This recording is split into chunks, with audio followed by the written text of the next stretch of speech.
అని ఒక soft ten అనేది అరెస్ట్ కనిపించట్లేదా? అవసరం లేదని ఎవరు ఎక్కడ అనలేదు. మనం ప్రజాస్వామ్యబద్ధంగా నడవాలి. రాజరిక పాలన కాదు.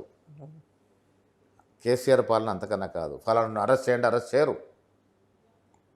అరెస్ట్ చేయాలంటే దానికి ఒక పద్ధతి ఉంటుంది, దానికి ఒక ప్రొసీజర్ ఉంటుంది. కమిషన్ వేసాం. ఇప్పుడు మీరు నేను అందరం కూడా నమ్ముతున్నాం కాళేశ్వరంలో అవినీతి జరిగిందని. మరి అది ఎట్లా ప్రూవ్ చేయాలి? దానికి ఒక మార్గము, ఒక ప్రొసీజరు. ఆ ప్రొసీజర్ ప్రకారం కమిషన్ వేశారు.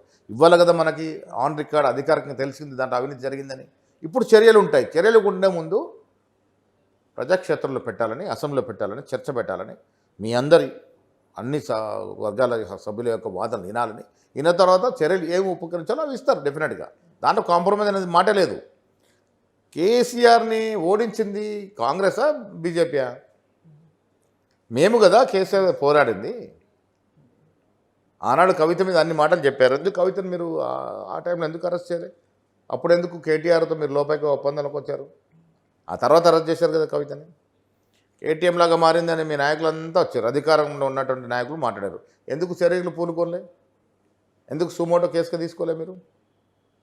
మీరు లోపైకర్ ఒప్పందం ఎందుకు చెప్తారు? లోపైకర్ ఒప్పందం అంటే మీరు చూడండి, 2014 నుంచి 23 వరకు కేసీఆర్ అధికారంలో ఉన్న రోజు కేంద్రంలో జరిగినటువంటి ప్రతి పరిణామంలో కేసీఆర్ పాత్ర ఉంది. ప్రతి బిల్లులో కేసీఆర్ ఓటేశారు. వేశారా లేదా?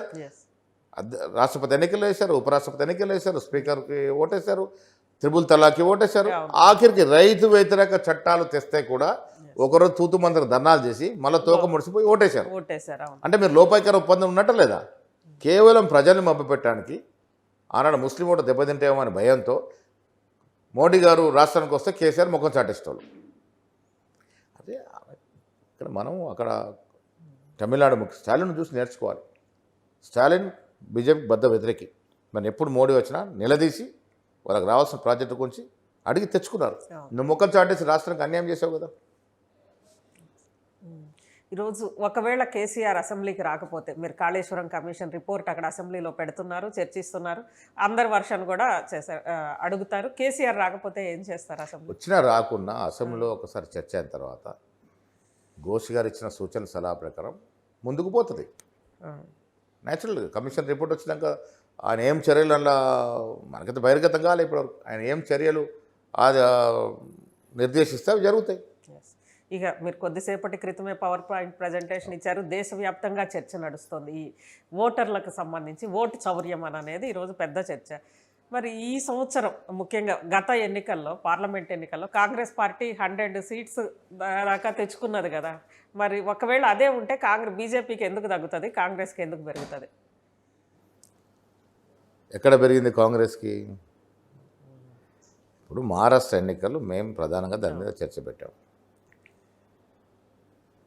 ఇవాళ క్విట్ ఇండియా దినోత్సవం జరుపుకుంటా ఉన్నాం. భారతదేశం స్వాతంత్రం రావడానికి క్విట్ ఇండియా ఉద్యమం చాలా పెద్ద ఎత్తున ఉపకరించింది. అసలు క్విట్ ఇండియా కాదు కదా, స్వాతంత్ర ఉద్యమంలో ఏ పాత్ర లేని బీజేపీ, స్వాతంత్రం వచ్చిన తర్వాత 33 ఏళ్ల తర్వాత స్థాపితమైన బీజేపీ ఇలా కాంగ్రెస్ పార్టీ గురించి మాట్లాడుతుంది. అసలు స్వాతంత్రం తెచ్చిందే కాంగ్రెస్ పార్టీ, కాంగ్రెస్ నాయకులు వాళ్ళ గురించి మాట్లాడుతూ ఉన్నారు. బాధాకరం ఏంటంటే బీజేపీ కేంద్రంలో అధికారంలోకి వచ్చిన తర్వాత ఎలక్షన్ కమిషనే కాకుండా సిబిఐ, ఈడీని సొంత జేబు సంస్థలో వాడుకుంటూ ఉన్నారు. మనం ఎలక్షన్ కమిషన్ అంటే మనకు గుర్తొచ్చే నాయకులు టిఎన్ శేషన్ గడగడలాడించాడు. ఎలక్షన్ కమిషన్ అంటే ఇది మా గవర్నమెంటే, మా గవర్నమెంట్లోనే ఉన్నాడు ఆయన. లింగ్డో పరిపూర్ణంగా సమూలంగా మార్పులు తెచ్చి ఎలక్షన్ కమిషన్ ఈ రకంగా వివరించి చెప్పినట్టు సందర్భాలు చూసి అంత గొప్ప నిష్ణాతులు, నిజాయితీ పరులు ఉన్నటువంటి కమిషను ఇవాళ ఎంత బాధాకరం. మహారాష్ట్రలో పార్లమెంటు జరిగిన ఎన్నికలు మేము గెలుస్తాము, కొద్ది మాసాల తర్వాత అసెంబ్లీ ఎన్నికల తర్వాత మేము ఓడిపోతాము. ఎట్లా ఓడిపోతాము? రాహుల్ గాంధీ గారు చాలా డీటెయిల్ ప్రజెంటేషన్ ఇచ్చారు. ఏ రకంగా ఒక ఇంట్లో, ఒక బెడ్రూమ్ ఉన్న ఇంట్లో 40-50 ఓట్లు ఎట్లా వస్తాయి? ఏ రకంగా 50 ఓట్లు నమోదవుతాయి? ఒక్క ఓటరు గుజరాత్లో, కర్ణాటకలో, మహారాష్ట్రలో ఎట్లా నమోదు చేయించుకుంటాడు? ఫోటో లేని ఓట్లు. ఓటర్ నమోదు కన్నా తొలగింపు చాలా డేంజరస్ ప్రక్రియ జరుగుతుంది. ఇవాళ బీహార్లో ఎస్ఐఆర్ జరుగుతూ ఉంది. దళిత ఓట్లు ఉద్దేశపూర్వకంగా తొలగిస్తూ ఉన్నారు. ఎందుకు? దళితులు ఓట్లు మెజారిటీ ఓట్లు లౌకిక పార్టీ అన్న కాంగ్రెస్కు, రాష్ట్రీయ లోక్దళ్కు, అటు జనతాదళ్కు పడతాయి. ఆ ఓట్లు తొలగించే ప్రక్రియ చేస్తున్నారు బంగ్లాదేశ్ పేరు నెపం పెట్టి. సో ఎలక్షన్ కమిషన్ ఆఫ్ ఇండియాని బీజేపీ పార్టీ సొంత సంస్థలాగా వాడుకుంటూ ఉంది. తద్వారా ప్రజాస్వామ్యానికి విఘాతం కలుగుతూ ఉంది. మహారాష్ట్రలో మేము ఓటు పెట్టడానికి ముమ్మాటికి ఓటు ట్యాంపరింగ్ అంటారు. డెఫినెట్గా అవకతవకలు జరిగినాయి. ట్యాంపరింగ్. ఈవీఎం ట్యాంపరింగ్గా చూడండి. ఒక ఇంట్లో 49 ఓట్లు అంటే ఇతర రాష్ట్రాల్లో ఉన్నటువంటి బీజేపీ ఓటర్లను బీజేపీ సానుభూతి తీసుకొచ్చి మహారాష్ట్రలో ఓటర్లకు నామోదు చేయించినారు. కొన్ని లక్షల ఓట్లు పెరిగినాయి పార్లమెంటుకును అసెంబ్లీకి మధ్యన వ్యత్యాసంలో. ఆ సమయంలో సీదా అవకతవకలు కనబడతా ఉన్నాయి. రాహుల్ గాంధీ గారు నిర్భయంగా ధైర్యంగా వాటిని ఎక్స్పోజ్ చేశారు. ఇప్పుడు ఎలక్షన్ కమిషన్ ఇలా తప్పుడు చేసి బోన్లో నిలబడ్డది. డిక్లరేషన్ ఇవ్వమని అడుగుతోంది కదా ఎలక్షన్ కమిషన్.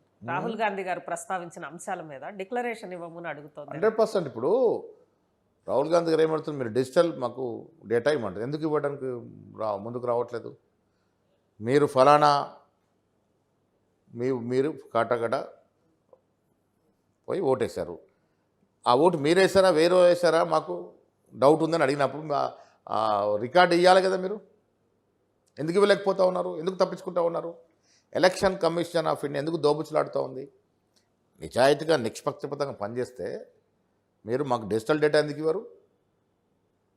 ఫిజికల్ డేటా ఇచ్చారు బండిల్స్. అందుకే మేము ఎక్కువ ఎక్సర్సైజ్ చేయలేదు. ఒక మాధవపురాన్ని ఒక్క నియోజకవర్గం ఎక్సర్సైజ్ చేస్తే దాని మీద మొత్తం ఎంక్వైరీ చేస్తే ఇన్ని అవకతవకలు బయటపడ్డాయి.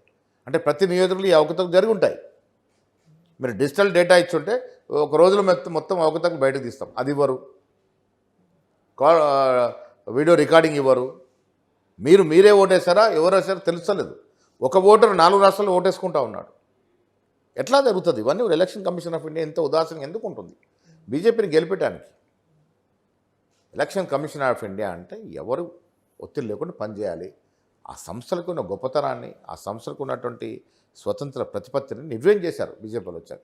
ఇలా ఈడీ, నేను లెక్కలతో సహా చెప్తా, ఈడీ నమోదు చేసిన కేసులలో 96% కేసులు ప్రతిపక్షాల మీదనే.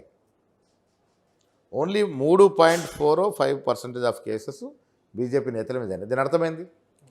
పోనీ ఈడీకే నమోదు చేశారు. రికవరీ ఎంత తెలుసా మీకు? Not more than 3%. అంటే ఈ కేసులన్నీ పసలేని కేసులు, ఉద్దేశపూర్వకంగా కేసులు పెట్టి భయపెట్టించి లొంగ తీసుకొని పార్టీలో చేర్చుకుంటా ఉన్నారు చాలామందిని. చాలామంది బీజేపీలో చేరినట్టు ఎంపీలు, మాజీ మంత్రులు, మాజీ ముఖ్యమంత్రులు బీజేపీలో చేరడానికి ముందు ఈడీ కేసులు అవుతాయి. బీజేపీ చేరిన తర్వాత కేసు సర్దుమరుగుతుంది. దీని అర్థమైంది. ఇంత దిగజారి బీజేపీ అధికారమే పరమావధిగా ముందుకు పోతున్న తరుణంలో ప్రజలు మేలుకోవాల్సిన అవసరం ఉన్నది. ఇది మన తరం కాదు, మన భవిష్యత్ తరాలకి సంబంధించిన అంశం. దేశం ఇదే రకంగా కులాలు మతాల పేరిట కొట్టుమిట్టాడుతూ ఉంటే పాశ్చాత్య దేశాలు చూడండి, కులం మతం ప్రస్తావన లేకుండా ముందుకు పోతూ ఉన్నాయి స్పీడ్గా.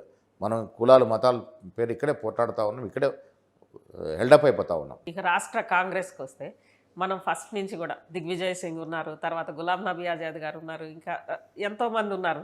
ఉమ్మడి రాష్ట్రం నుంచి ఇప్పటి వరకు ఎక్కడా కూడా కాంగ్రెస్ ఇన్ఛార్జి వచ్చి ఇక్కడ పాదయాత్రలు చేయడము, లేదంటే ఇవి ఒకవైపు ముఖ్యమంత్రి ఉన్నారు, అధికారం ఉంది, అదేవిధంగా పీసీసీ మీరున్నారు అధ్యక్షులు, వీళ్ళు ఎవరు కాదని డైరెక్ట్